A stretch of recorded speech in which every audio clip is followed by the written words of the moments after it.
पहली बात, हमारी कमजोरी क्या है?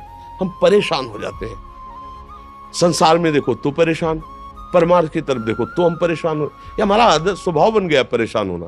थोड़ा सा धैर्यवान बनो, गंभीर बनो। कोई इस भारी से भारी विपत्ति में परेशानी स्वीकार करके विपत्ति से थोड़ी निकला जाता। सुलझो, ठीक है, विपत्ति आई, समस्या आई, इसका समाधान होगा। ऐसा थोड़ी कि हमें नष्ट कर देगी। अगर अभी हमारी बड़ी हानि हो जाती है, हम कल इससे बड़ा लाभ प्राप्त कर सकते हैं। हमको एकदम बिल्कुल गंभीर रहना है, इतने कमजोर नहीं बन जाना। अब वो गए तो क्या होगा, अब वो वस्तु गई तो क्या, पद गया तो क्या होगा। प्रयास किया था, ये पद मिला था, इससे बड़ा पद प्राप्त करूंगा, मैं इससे बड़ा महान बनूंगा। ठीक है, एक बार गिर गया, गलती हो गई, दंड भोगूंगा, फिर इससे ज्यादा संयम में रहूंगा। बिल्कुल मतलब एकदम फ्रेश दिमाग रखना चाहिए। और अपने लोग क्या है, जरा सी बात में एकदम पछड़ा कर लेते हैं, एकदम कमजोर हो जाते हैं। ये बिल्कुल ठीक नहीं है। हम जीवन भर की यात्रा की बात कह रहे हैं, भारी से भारी कष्ट में भी मुस्कुराना, तो हमें बल मिला है, हमें भगवान की कृपा का दर्शन हुआ है, हमें उनका दुलार दिखाई दिया है। अगर ऐसे तो भाग जाते, फिर परमार्थ में थोड़ी चलना होता है। आज जो आप सुन करके लाभ लेने की चेष्टा कर रहे हो ना, ये केवल प्रवचन नहीं है, ये जीवन है।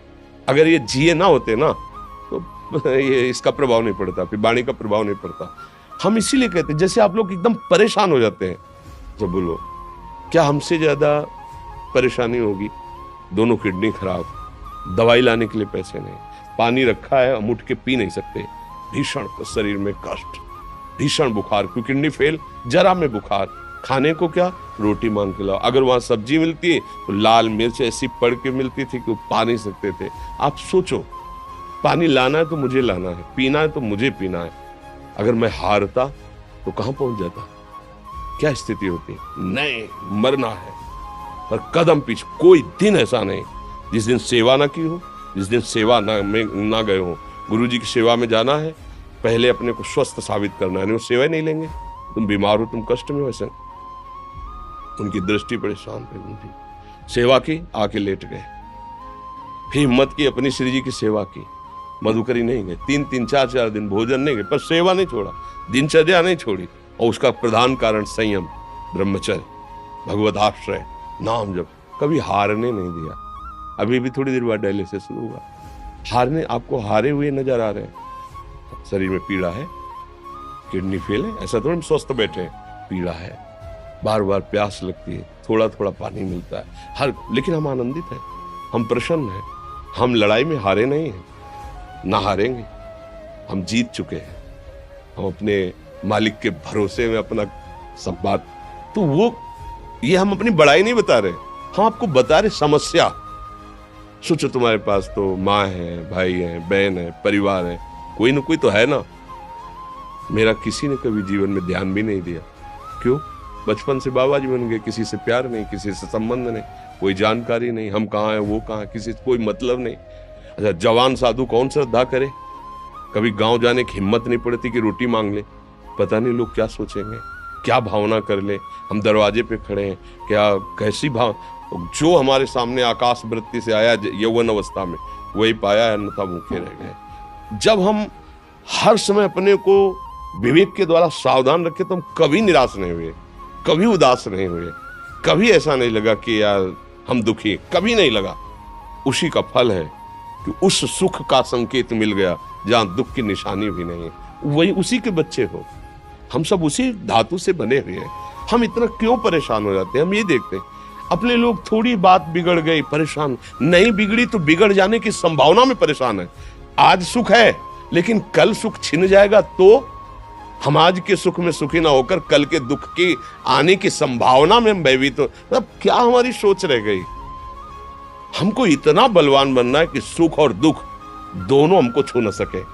भारी से भारी सुख की व्यवस्था है तो अहंकार नहीं, हर्षित होकर किसी का अपमान न करे कि हम धनी, हम पदाधिकारी, अमुक। भारी से भारी दुख आया तो हमें किसी के सहयोग की जरूरत नहीं, हम फिर अपने कदम बढ़ाएंगे, हम फिर जुड़ी हुई अपनी भावनाओं को सजाएंगे। मस्त जीवन एकदम। तुम अविनाशी के बच्चे हो।